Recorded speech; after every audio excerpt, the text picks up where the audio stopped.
Welcome to the 31st Women of Vision Awards presented by the Commission on the Status of Women in Arlington County. My name is Caroline Romano. We typically award 3 awards at this ceremony every year, and then this year we had the opportunity to give a Lifetime Achievement Award. So thanks for that, guys, with the music, and now I'm going to try and get myself back on track. We do have another Lifetime Achievement Award winner here in the room. Marge Signer, I think, is here. And if there are others, I apologize for not having spotted you. We also have tonight, and I'd like to give a special welcome to our Commonwealth Attorney, Thea Stamos. She's here every year, and it's always great to have support from our local elected officials, as well as former elected officials. Tonight we also have former county board members, Walter Tejada and Mary Hines. Welcome.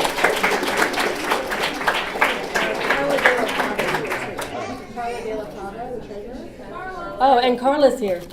And Matt. I asked you guys who I'll get caught up here in a second.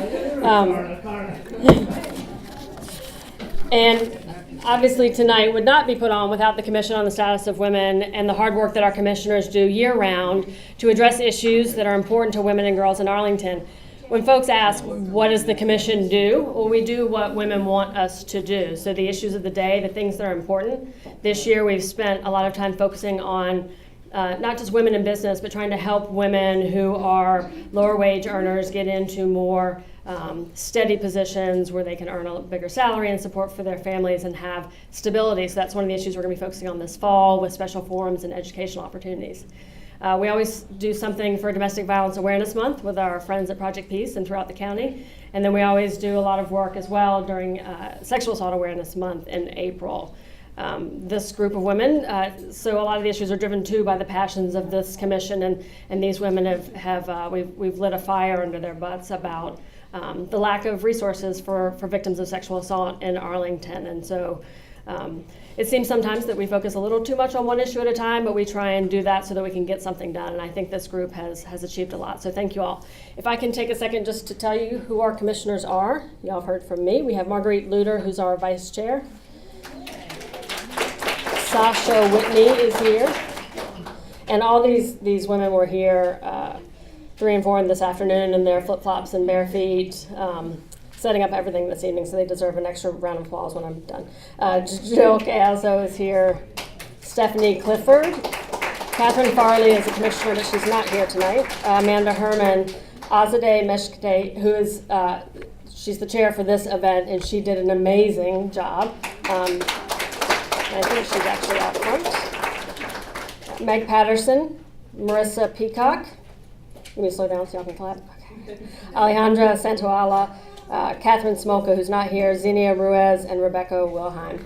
So thank you guys for your commitment to this commission as well as your hard work this evening. I think I've done my recognitions. Like some of the other commissioners, we all have this sore throat thing, so I'm not going to spend a lot of time talking. I want to introduce to you Delegate Patrick Hope, who is a big fan of our commission. Yeah, and he just kidding. Right. And he's going to tell us about the work that's going on in the state and some of the issues that he's honing in on. Good.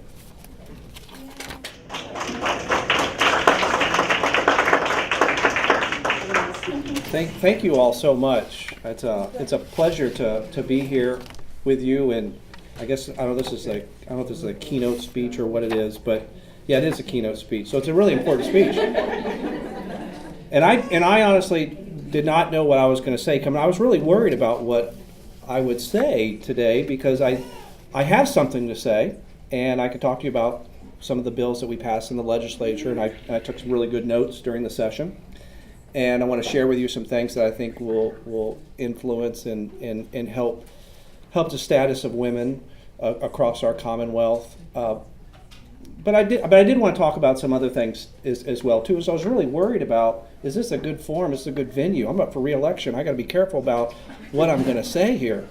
And you have some tremendous awardees. I mean, absolutely. Jackie Snelling, who I've known for a number of years. In fact, when I first got involved in Arlington, she was probably involved in community activities long before me, and that's where I first met her with terrorism and trying to protect people around the Commonwealth. She's done just a tremendous job, and so such a wonderful person.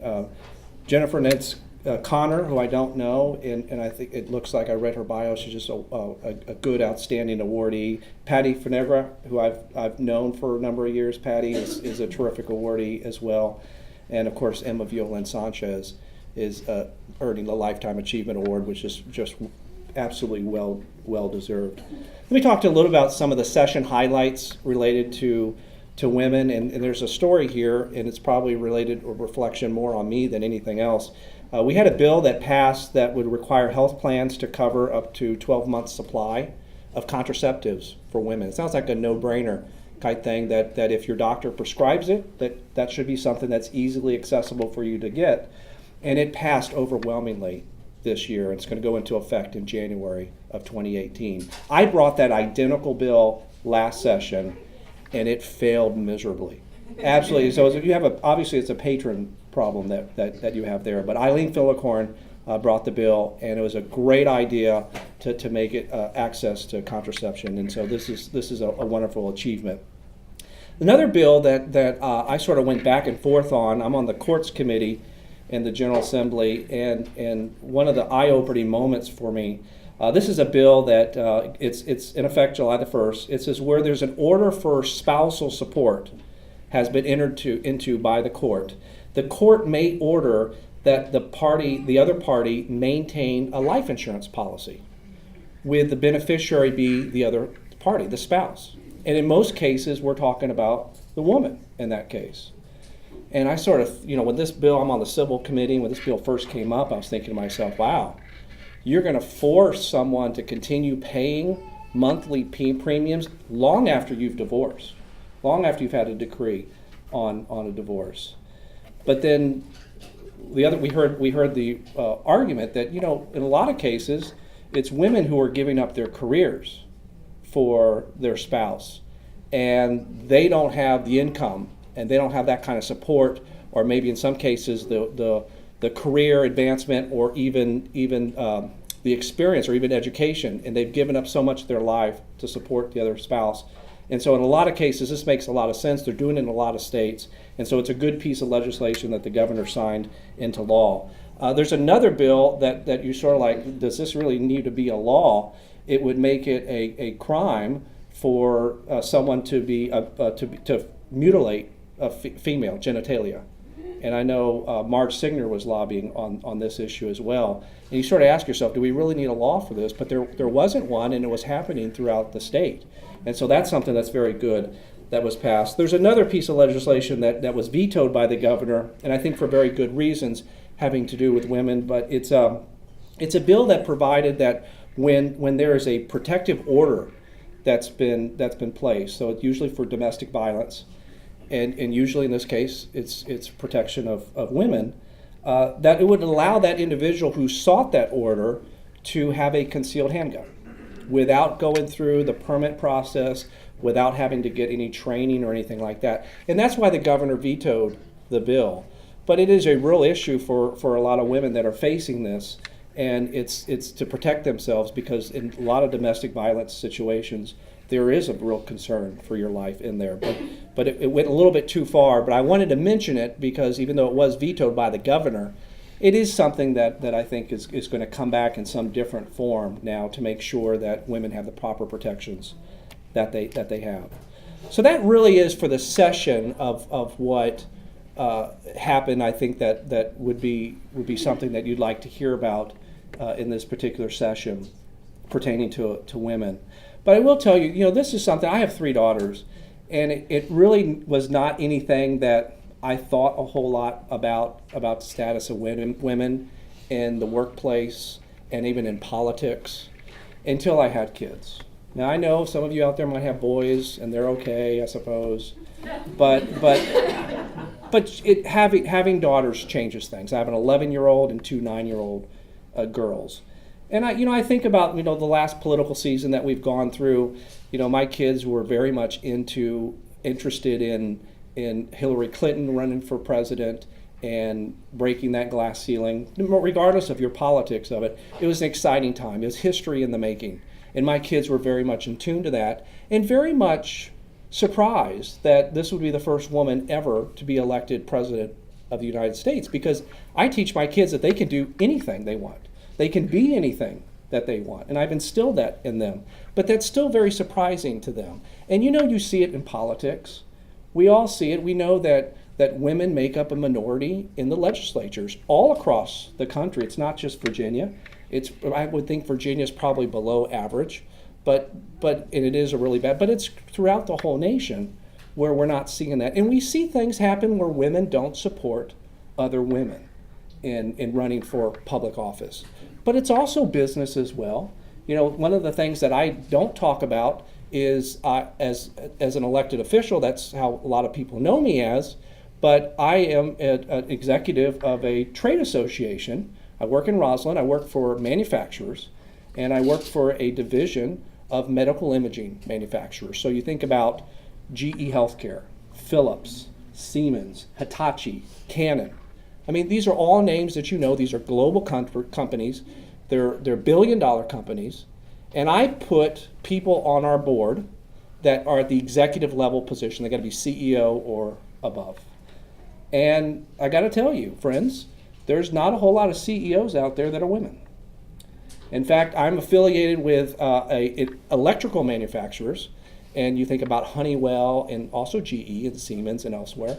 All of these are global companies. Same thing, it's no different. And for the first time last year, they had a woman be their chairman of the board. And I now have a woman on, for the first time in the history of my trade association, a woman on our board of directors. She's Tiffany Olson. She's the CEO of Cardinal Health. Incredibly, incredibly talented individual. If I had the option to put more women on my board, I certainly would, but there just aren't women in the executive level positions. And so I got to tell you, I try to do my part. We've got some wonderful people here that we're honoring that are in the nonprofit and business community, but we need to do more to support one another, because if you look at the demographics of our country, we know women represent half of our population, yet they do not employ in executive level positions and in politics as well. And we all need to think about that, not just be part of an organization where we talk about recognizing women, but also making sure that we actually do the things. Do you have a question?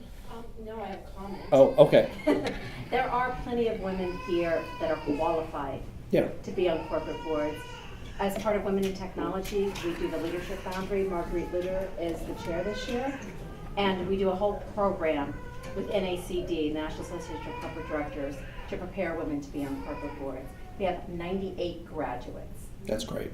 We've gotten 14, I think, 14 women on corporate Other boards. programs 14. say the same. There are Good. plenty, so it is not a Lots of fact that there women. are not women available. It's a problem of the boards aren't looking. It's not just the boards. Look, I'm a board that I can only put people on my board who are at the executive level position of my membership. And so unless you're a CEO for these multi-billion-dollar companies, you can't be selected from that. And that's my point, is that we need to have more women that are working their way through the executive track and getting up there because they are qualified, to your point. And you're doing things to make sure that they have the qualifications. This is not a volunteer board. This is something that I have a selection of. Ours is our paid seats. Right. That's what we're looking for. Yeah. Corporate board. So, and so I think we're talking about two different things. But I think that we need to make sure that we try to help women get to these positions. And I know that there's work going on here, but there needs to be a lot more, because we know it's just not reflective of what's happening out there. I can tell you it's not happening in manufacturing, and of course it's not happening in politics as well. And so this is something that I hope it's a message that I know you all know, and we take it out here and we think about how we're going to work on it and make it happen. It's something that I think about and I feel very strongly about doing. The General Assembly is certainly making progress. You can look at the election that's going up here in November. We have historically more women that are running for office than ever before. It's a wonderful occasion. It's a wonderful time. And so I'm so delighted, though, to be here and talk to you about what happened in the session. We've been making some significant progress there. And so thank you all for inviting me to be here. It's a pleasure. And so who do I hand it off to today? Thank you all very much. Thank you so much for sitting so comfortably and listening and ready to engage. I'm going to take this opportunity to tell you guys a little bit about some of our sponsors tonight. They are notated for you in your program. Rally Against Rape did a great job with the flowers and decorations. The Printed Page did our programs. The Doubletree by Hilton. Did they do our tables as well? So they made a donation for our raffle that we'll do at the end of the night. And they also provide us with these high-top bar tables. So if you smell gin and tonic and whatever else, it came that way. The Strategic Peacock made a very generous donation to help us with tonight's event. The Process Pro also did the same. And Rivian and Natural Designs is an Arlington firm that did these amazing awards. You guys can see it's recycled glass. So the imperfections are part of their perfection. And it's a women-owned business right here in Arlington. So we're happy to have them on board as a sponsor this year.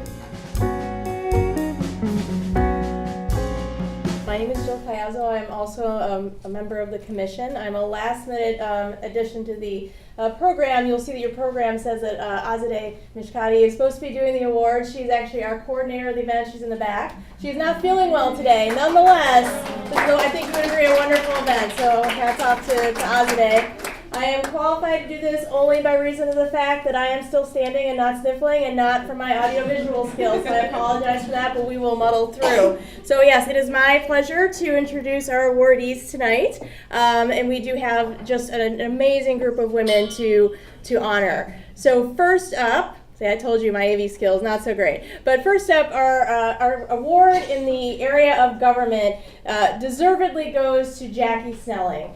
She has a long, long history of service. Yes, I think that's appropriate.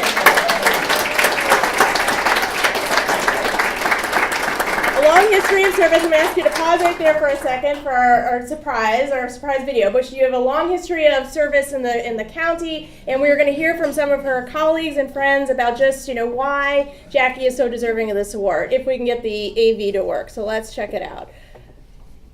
This was a surprise? Well, surprise-ish. 9/11 set the bar for a lot of people's preparedness because nobody expected us to have this kind of an attack. Nobody expected to have the devastation in New York, Shanksville. Nobody expected that. And so that was a real eye-opener for a lot of Arlingtonians in terms of their preparedness. And Jackie Snelling was one of the first people to step up and say, we need to be better prepared for these kinds of events. Jackie had this incredible urge, I think, to help. And food to the firemen. What else do we need to do? How can we make sure people are safe? And her passion around that never went away. I think a lot of the rest of us kind of, reset a little and then proceeded on. Jackie spearheaded the door-to-door campaign. At the time, there were 93,000 households in this county, and every one of them got a little bag of information on how to be better prepared. And it was because of Jackie's hard work and the work of others on this Citizen Corps Council committee that let everybody have something about preparedness. She was an incredible advocate for setting up an Office of Emergency Management. So we had somebody in the fire department, but she rightfully noted that it's so much broader, and if you're going to bring community partners to bear, the fire department isn't the right place to locate all of that. And so Jackie and a few others got together and they started working with the county, and the county manager at the time was Ron Carlee, and the staff started working very closely with this volunteer corps of folks, and they started the Citizen Corps program, which is now a national program. The Community Emergency Response Team came out of it. And she's like, okay, let's start that with citizen leadership. And she was the first person who started putting that together and figuring out what the curriculum would be and working with the fire department, the police department, so that these incredible volunteers would have access to all the knowledge and training in the professional corps. And Jackie Snelling worked really closely to form the Citizen Corps Council so that there was a program and a way to get into the community and really help people be prepared. Preparedness. You know, I think an incredible testament to her work is Arlington has more trained CERT volunteers than anybody else in the region. We punch way above our weight because we have over 500 trained volunteers, people in every neighborhood. And that was her vision, is every neighborhood has some people who know what to do and can step forward. Jackie Snelling has been a wonderful community volunteer in Arlington County for a very long time. And we are very fortunate that emergency preparedness was the catalyst that really got her going and that allowed a lot of us to get to know her better.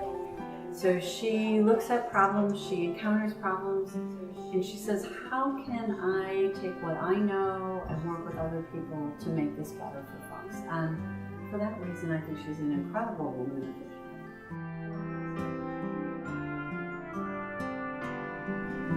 Right. Jackie, you can come up and accept your award.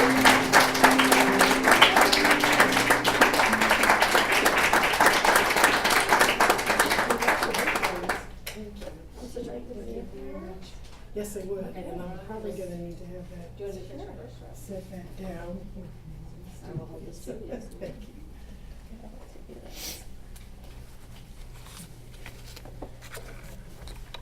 I do have notes, and that's mostly to try to limit what I'm saying.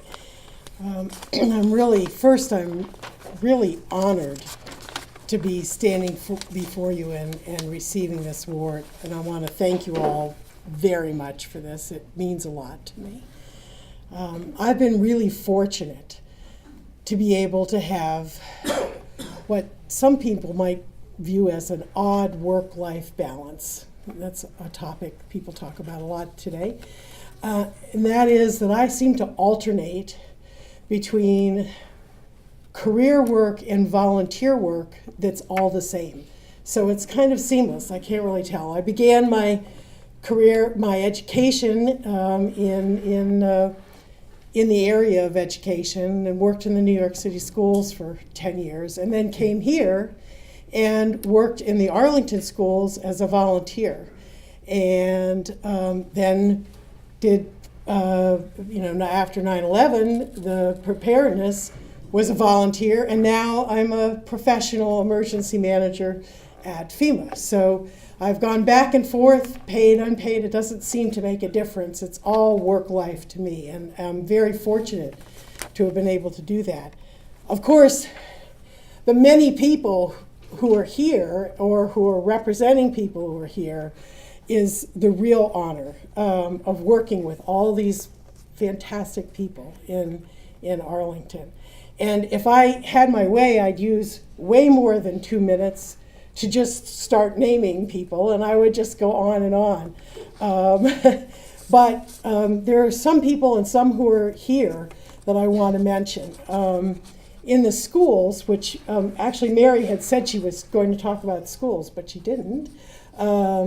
Schools were where I started my work, and the area of which you are all dealing with now, of facilities planning, overcrowding, excellence and equity. These were all issues also in the 80s and the 90s. And the people that I worked with there, some are here. John Miller was the chairman, who's in the back, was the chairman of Arlington Public Schools Facilities Committee, who worked tirelessly to help reform the capital improvement plan.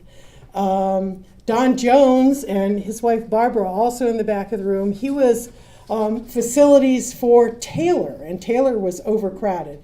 He's the one I worked with to start coming up with a capacity analysis to try to have a systematic capacity analysis. And Meg DeCillo, who's here, worked on just about everything in the schools from Abingdon, right? Starting out in Abingdon, which is where I first met her, through many other things. And also emergency preparedness. So not just schools. Chris Zimmerman, who's not here, helped me with one of the things I'm actually proudest of. Chris and I co-chaired the campaign to bring an elected school board to Arlington. And that was a big challenge, required significant, first getting it through the legislature, but then significant signatures and a campaign to get it on the ballot.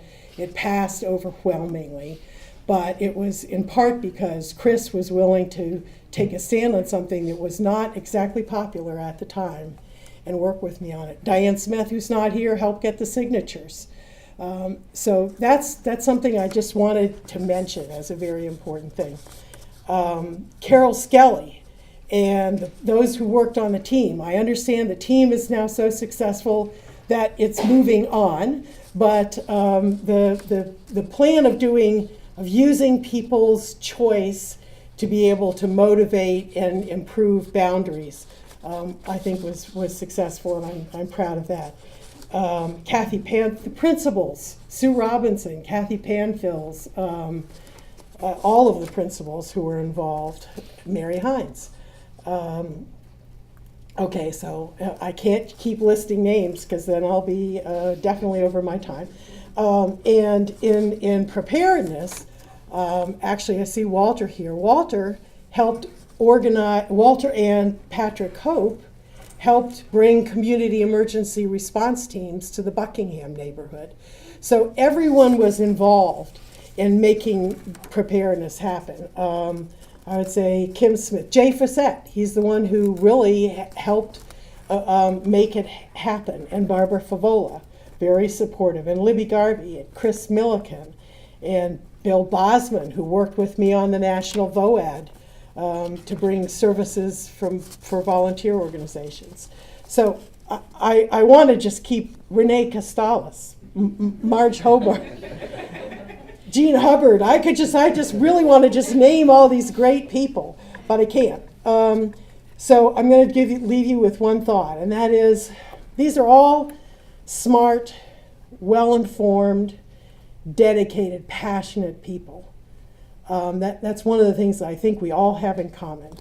And my dad used to tell me that one of the tragedies of human life was that equally smart, equally informed, equally passionate people do not agree. And I think that, looked at one way, it is a tragedy. But the other thing he used to tell me was, everyone has something to teach. And it's your job to find out what it is and learn it. If you put those two things together, I think you have what helps us build a common vision. And I think we need to I reflect on those two things that he told me all the time, because to me, those are the things that have the power to bring vision to all of us and to bring us together and to make things happen. So I want to leave you with, I'm supposed to say something about how the vision for women helps move us forward. And I think it is that listening. It's the analytics. It's the problem solving, which I also love. But it's also the listening and the common vision. It's that creative idea of what the future can bring. So I want to thank you all, and all of the people whose names I would fill multiple pages, for their willingness to sustain hope and possibility in our community through both your actions, but mostly by working together. And I want to thank you for this opportunity to work with you.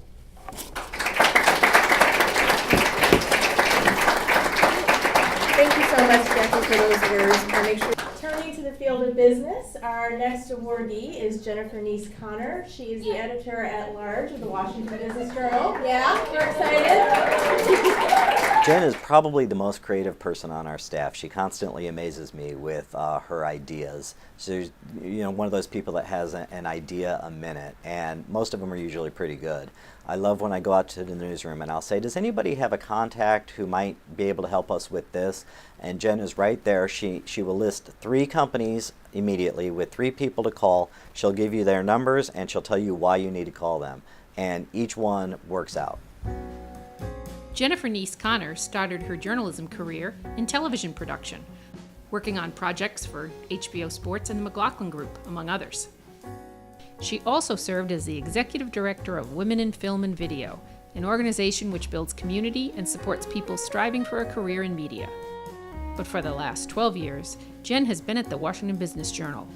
A prolific reporter, Jen has kept a focus on issues facing women in their careers and the stresses of work-life balance. Jen helped us develop our Women Who Mean Business program. We honor 25 women a year for their contributions to business in leadership in Greater Washington and their community involvement.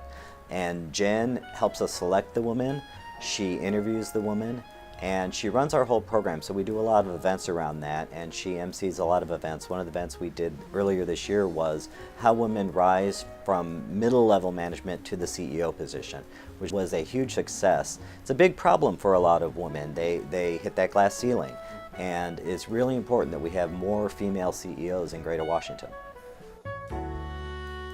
So Jen is our Working the Room columnist for our back page. So she covers our networking scene. She writes a lot about work-life balance, and she's won a ton of awards for her how to be a success in business and in life.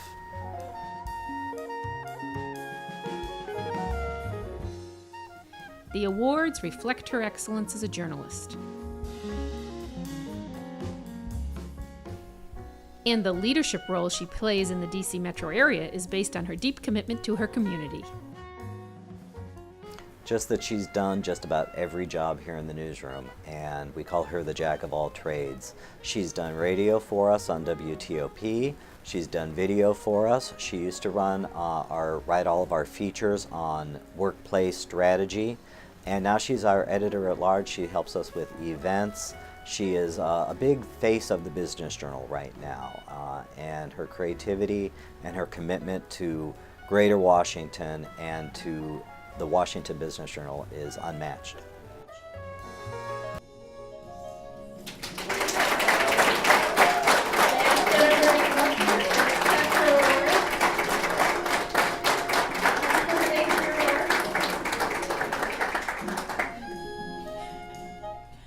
Wow. The reason we're all laughing, I looked at my desk today, I'm like, why did this plaque get moved? That's kind of weird. I wonder why that got moved. Thank you very much, everyone, and thank you to the Arlington County Commission on the Status of Women. And congratulations to my fellow honorees, Jackie, Patricia, and Emma, this group of very talented women who are all working to make our community here a better place. As Doug mentioned, I've been at the Business Journal for more than a dozen years, and one of my greatest joys there has been working to build our Women Who Mean Business community, which consists of more than 300 Greater Washington female executives we've honored over the years. In that work, I've had the privilege of being a student of theirs, of some of the smartest women in business and philanthropy in town. They have taught me many lessons throughout their interviews, events, and simply good conversations. And I wanted to share a quick summary of what I've learned and hopefully maybe what I've shared with others along the way. When it comes to being a successful woman in business, always take the time to remember the power of your own words to inspire the people around you. What you say matters, and it sticks with people for a long time. I've often heard stories, both good and bad, from fellow women in business where one offhanded comment changed a person's career, either because it made them really angry and it served as motivation, or because someone believed in her when she didn't believe in herself, and that made all the difference. Second of all, speak up. There's lots of conversation right now about how women aren't always heard in meetings or are talked over. Find your voice and speak up. Do it for yourself, but definitely do it on behalf of your fellow women. The occasional emphasis of a point a fellow woman had made, I'd like to go back to what Jane said a few minutes ago, can speak volumes about making our collective voices heard. Women also struggle with confidence and suffer from imposter syndrome. Who in this room was a woman who hasn't had that moment where they feel like they're going to be found out one day? But here's a secret I've learned on how to tackle that. We have the power to give confidence to one another. Women won't always fight for ourselves, but we will fight like hell for one another. So when we need to use that, we have to use that. When we see a woman lacking confidence and downplaying her abilities or achievements, speak up on her behalf. Call attention to the great work she's doing and fight for her. We are powerful advocates. And in that advocacy, we can inject that confidence into others, which is a powerful gift that we have to offer. Finally, always remember to thank those around you, both early and often. For me, it begins with my parents, who trekked down from New Jersey to be here today, and I was totally panicked in the traffic reports, like, they're not going to get here. That's the kind of parents they were and continue to be. From an early age, they never once laughed at any one of my crazy schemes, at least to me. And there were plenty, trust me. But instead, they always quietly supported me, made me believe I could do anything, picked me up when I failed, and cheered when those crazy schemes occasionally worked out. I've also been blessed with many mentors throughout my career. Some of my best ones are here tonight from the Business Journal, my boss and our editor, Doug Freeling, who you saw in the video, and my friend and managing editor, Vandana Sinha, and my colleagues at the Business Journal, those who are here tonight, Dan, Joanne, Rebecca, Tina, my former editor, Beth, who couldn't be here, and my friend Joe Coombs, who used to be with us at the Business Journal. They have taught me more and inspired me more than you'll ever know. Working with our women's program at the Business Journal has given me an incredible network, including Mary Claire Burek, who very kindly nominated me for this award tonight. Thank you, Mary Claire. Mary Claire is president of the Breslin Business Improvement District, who many of you know, and more importantly, she's a great friend and always willing advisor and sounding board. I was also fortunate to find mentors very early on, which is key to any woman in business. Soon after moving to Arlington in 1997, I had the good fortune to meet Deborah Redmond, a nonprofit management consultant and one of the most brilliant leaders I've ever met. It was also about that same time I met Jennifer Courtner, and the three of us have a little bit of a kind of Thelma Louise plus Thelma thing. And she's a very savvy executive and one of the most unflappable human beings I've ever known. They are often my first phone calls when I encounter a challenge that seems just too big, because they always seem to know how to knock it down to size. They're the big sisters I never had, and I'm so very thankful to have them here in my life. Last but not least, I need to thank my family, my immediate family. And I'll go off script for a second. Delegate Hope, you had mentioned about we need more women in business leading the boardroom. Part of that is because we have families. And we have families like my crazy family who's here tonight. You heard the baby crying in the back. That was because he face planted, and my husband, who's back there on crutches, now has blood on his shirt. So my dad had him out in the back while trying to quiet him down so not to interrupt the other speeches. So the point is, we need to actually recognize that we have families and we have the craziness that goes on, and you can't hide that when you're in a boardroom. You just have to kind of accept it, work through it, and women are really good about, here, hold the baby, I need to give a speech, and we just do it. So with that said, I need to thank my three boys, and boys are actually pretty great. Alex, Zachary, and Finn, and Zach was very concerned they hadn't called my name yet, so Zach, I'm okay, I'm good. They teach me every day, even if it's sometimes just to test the limits of my patience. But I especially have to thank my husband and best friend, Christopher Connor. Chris and I met at the age of 19 back at Syracuse University, that would be Finn. And I had no idea back then of the good fortune I'd just been blessed with in the form of a carefree fraternity boy. Chris is an incredibly patient, insightful soul who has a way of resetting my crazy just when I need it most. And I'll close with that case in point. Years ago, I was panicking over a fundraiser I was trying to put together for my college radio alumni group, and it wasn't going well at all. And he looked, as I worried, he looked at me and asked very simply, what would happen if you ever went into something thinking it would actually be a total success as opposed to a complete abject failure? Now, this is totally against my Irish heritage because I tend to prepare for disaster at all costs. But it stopped me in my tracks that day, and I never forgot it. Fast forward to this year, and I mentored a younger colleague. She totally reminded myself 20 years ago, facing dilemmas about which way to turn next. She ended up taking a new gig with our corporate office and is thriving there. Before she left, I gave her a magnet for her new desk, and it read, "Proceed as if success is inevitable." I actually bought a second one of those and put it above my own desk. It's that same reminder that I often need, instead of the stance of worrying that so many of us do, particularly women, that something might not work or might fail. We need to embrace the joy of doing the work and operate under that guise. Proceed as if success is inevitable. Imagine what we can do if we always did. Thank you very much. Appreciate it. Thank you very much. We are delighted this year to recognize Patricia Funegra, who is one of those elusive CEOs that Patrick was talking about. She is the founder and CEO of La Cocina VA, an incredible nonprofit organization that we are going to hear a little bit more about. La Cocina VA addresses a workforce development issue. And so we combine the food industry needs that there's a huge demand for qualified and eligible people to work in kitchens in the metropolitan area. And so we provide them with wraparound services and the technical skills necessary for them to obtain jobs and establish careers in the food industry.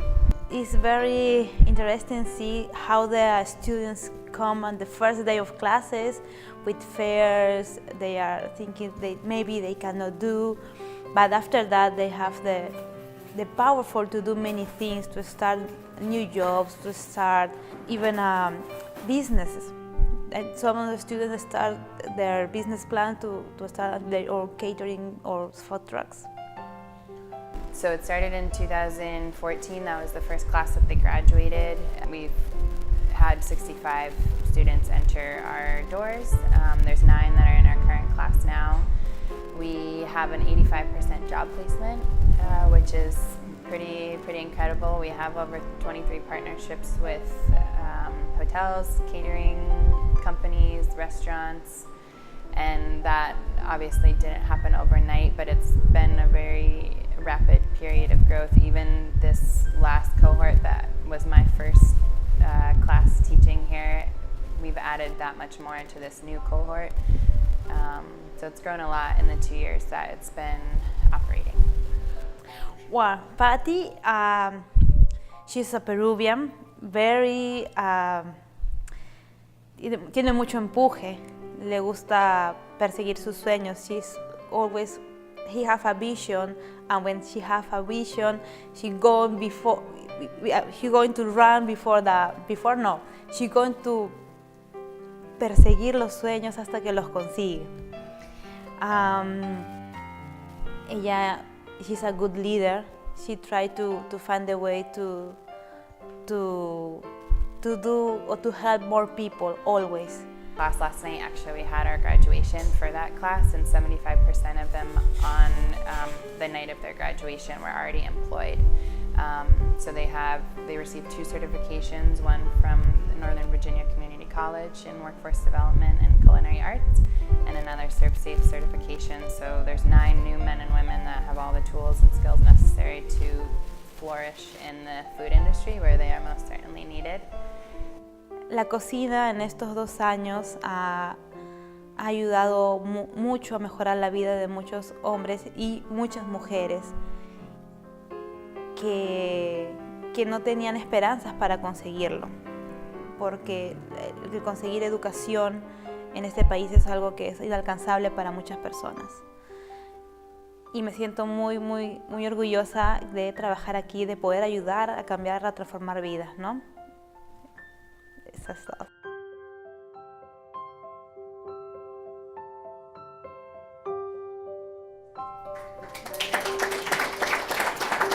Congratulations, Patty, and her come up and make some remarks.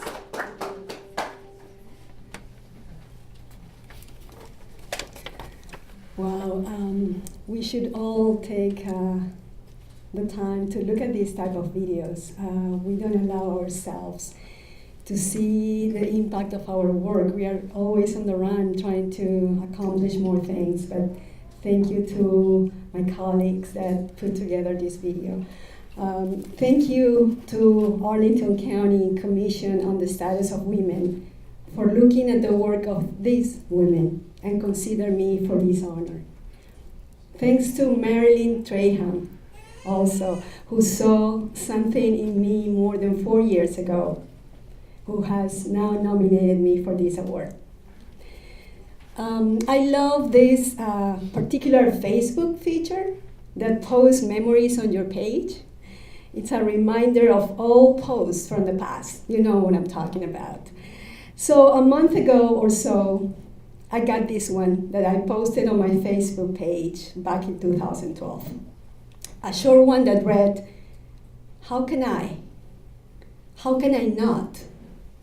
And I immediately remember the sentiment I was going through then. After doing all that research back in 2012, talking to people and finding out the needs of women from my community here in my own neighborhood, how can I not take action? That's when all this entire journey started. Even though I didn't know what the end of the story could be, I knew I needed to be the one writing that story. There have been times when certain circumstances made me feel powerful and powerless at the same time. But I found a large pool of mentors, coaches, friends, and a committed team, many of whom are present here tonight, that have helped me go back to that vision to help improve the life of women coming from backgrounds of domestic abuse, human trafficking, and chronic unemployment. That is exactly what we have been doing since September of 2014. We have been using the power of food as the agent to change the life of those women, offering vocational and technical education in culinary arts, English skills, and job opportunities that have changed and keep changing the way they see their current lives as immigrants, and how they have used the tools that we have provided to build a more financially stable future and to raise stronger, healthier, and happier families. La Cocina, as Kate mentioned in the video, has obtained 85 of job placement and 78% retention rate. We recently got named one of the best nonprofits in the National Capital Region by the Catalog for Philanthropy.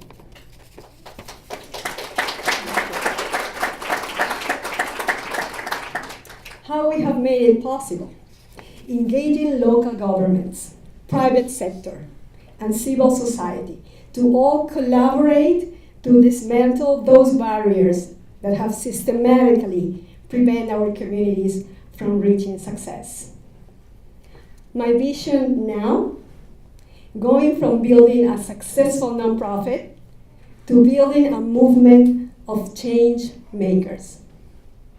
Change will not come if we wait for some other person or some other time. We are the one we have been waiting for. We are the change we seek. Thank you.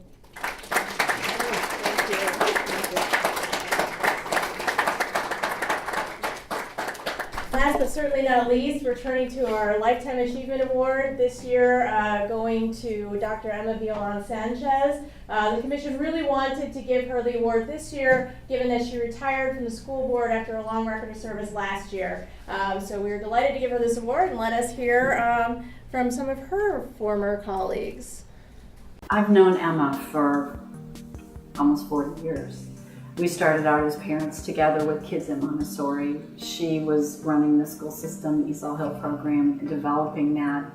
You know, the thing about Emma is she's just an amazing advocate. She loves the community she serves, and she was creative and innovative in finding more and more ways for the children who had this big, kind of journey to make in terms of getting fluent in English, to find ways that supported them and their families in that journey that everybody else in the community could also support. And having watched stuff around the nation, what we did here was somewhat extraordinary, and Emma is a big reason why it was done with as little rancor as we had and as much success as we have had in bringing, thousands and thousands of kids into the American. The reason why my wife and I decided to move to Arlington County was exactly because of the services and programs made available for our yet-to-be-born daughter at that point. We wanted Chloe to have access to the best services, the best programs, and right away we realized that Arlington County had a great number of those services and programs. Two of the ones that we started to benefit immediately. Then later we found out that Emma Violand-Sanchez was instrumental in launching, and those were Project Family and Escuela Bolivia, which then became El Futuro. When we had an influx of Muslim kids, what do you do during Ramadan? Emma's folks were there saying, here's a culturally appropriate way for us to handle it. And there was great respect for the work that these folks did to help us all understand and to help these kids make it through the system. One of the key areas where Emma Violand-Sanchez has played a critical role, not only in Arlington, but throughout the Commonwealth of Virginia and throughout the Washington metro region, is to inform, educate, and empower immigrant communities to know that regardless of their immigration status, they too can achieve the American dream, specifically through post-secondary education. So this whole back and forth conversation about how to do justice to the kids learning English and how to make sure the kids who already knew English were also progressing was a really sophisticated conversation in our community. And again, I think part of that was Emma and her willingness to engage in that conversation. She and I had years where we were pretty annoyed with each other before I was on the school board. But it was a good push and pull that I think resulted in a program that was fair to everybody. Emma launched the DREAM Project together with a few families, primarily immigrant families, who wanted their kids to take advantage of the DREAM Act. Unfortunately, the DREAM Act was never enacted. It just never became legislation. But through critical support throughout the Commonwealth, immigrant students have been able to start achieving the American dream. Just a few weeks ago, we had the pleasure of giving 77 scholarships to amazing achiever against the odd immigrant students. For the past 3.5 years, I have had the pleasure of being a board member of the DREAM Project, and every single time I get to interact with Emma, it's a pleasure because she is a champion of those who are either voiceless or whose voice is not being paid attention to yet.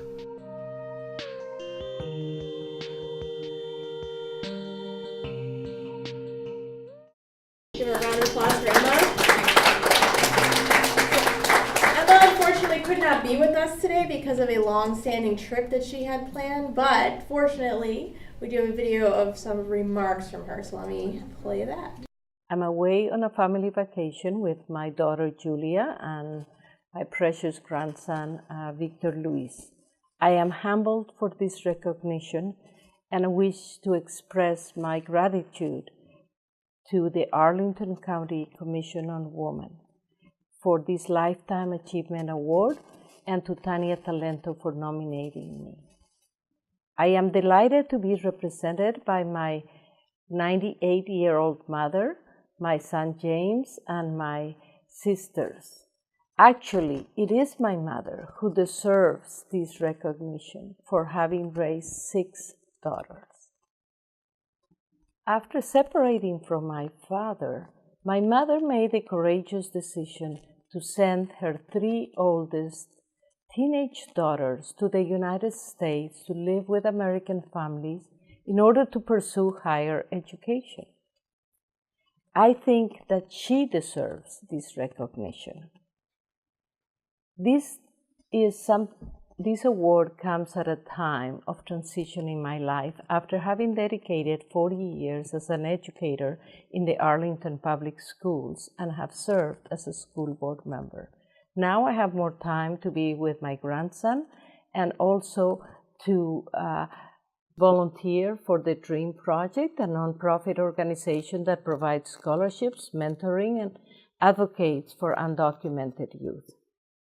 At a time of uncertainty, especially for immigrants and refugees, I believe that the United States is a nation of immigrants, where we all can, through hard work and perseverance, achieve the American dream. However, this dream for some of our undocumented youth, it is quite difficult. So I will continue to advocate for immigrant youth and their families. So I ask you all to join me in supporting our immigrants and refugees. Thank you very much. Muchas gracias. Accepting the award on another behalf is her son James.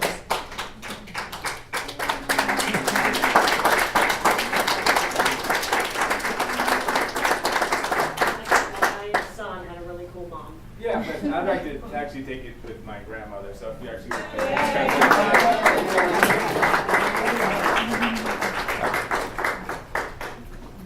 We just want to present to you people my mother. She was a woman who brought up 6 women, and our education and everything else was started here. And Emma's success, as all of the other sisters, it is also because of my mother. She's blind, she cannot hear, but she will be 99 years old on September 1st. Thank you.